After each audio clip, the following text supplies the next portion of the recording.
Agrofarg'ona kuzatuvchilari uchun mana bitta daraxtda 2 xil meva. Bunisi Big Ben shafsolisi, bunisi anjir samanta bo'ladi.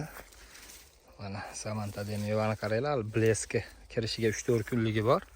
Bog'ning sxemasi 5 ga 3 bo'lgan. Mana xuddi bunda ham mana Big Ben, bu tomoni anjir. Mana ufa bo'ladi. Bittadan lakni bosib qo'yinglar. Mana sxema ham juda chiroyli tanlangan. Mevani xudo xolsa quyib yuborgan.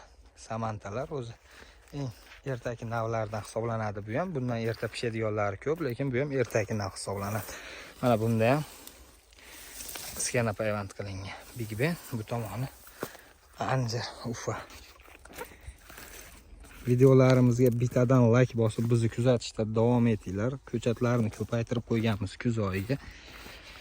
Bemalol aloqaga chiqaverasizlar. Mana mevani o'zlaring bittadan ko'ringlar.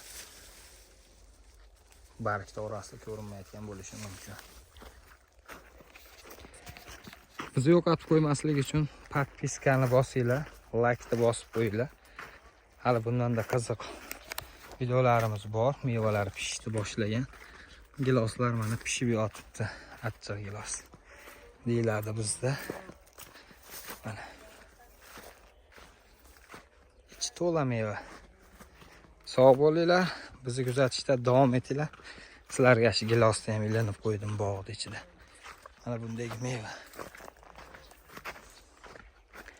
Gilos qaranglar. Sog' bo'linglar. Bizni kuzatishda davom eting.